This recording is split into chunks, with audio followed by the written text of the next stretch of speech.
Hello and welcome to Spirit Among Us. Ephesians chapter 1 verses 7 and 8.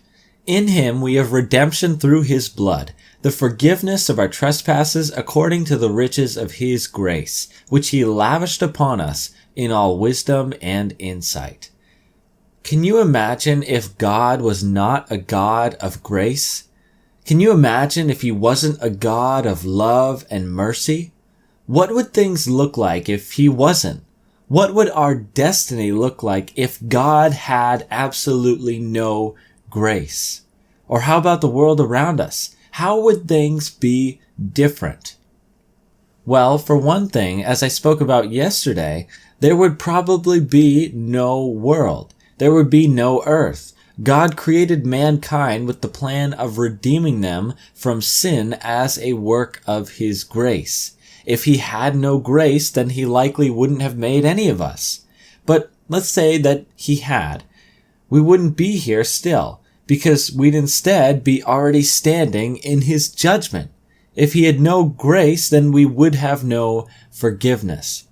But let's say that neither of those was the case and that the world was operating the way it is now and God had no grace. What would that look like? The answer is that everything would fall apart. Everything would be in complete disarray and chaos, and that is because God is the one who holds all things together. Colossians chapter 1 verses 16 and 17.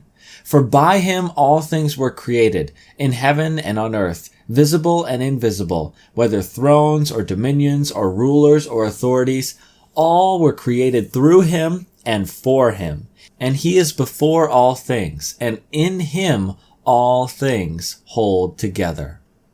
What does God hold together? Everything.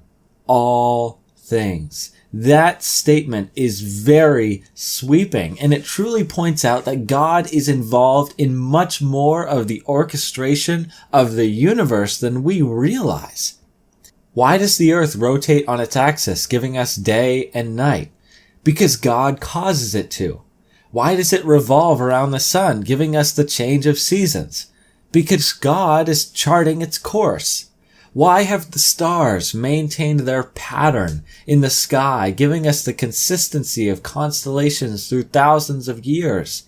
Because God has a specific path for them.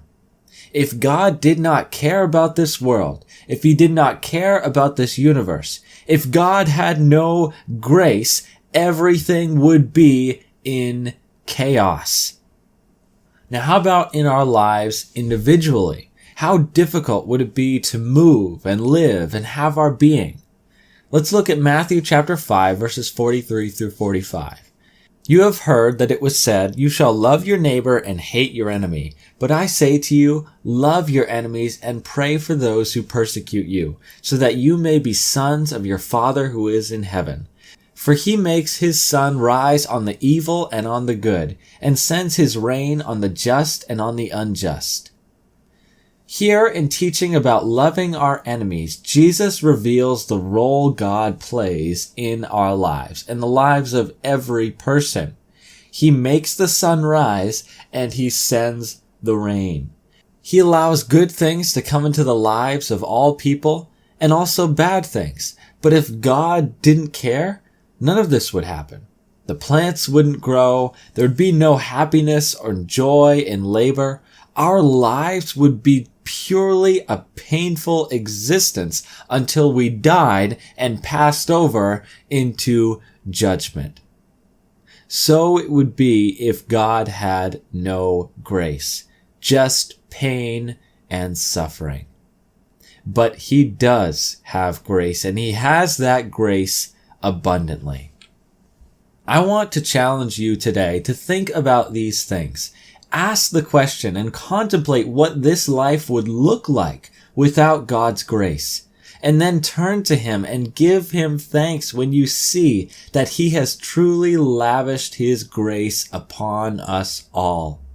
Not only can we enjoy our lives here, not only is all the universe held in place by his almighty hands, But you and I, through faith in Christ, have the promised inheritance of the saints. And this is all because of grace. Thank you for watching, and God bless.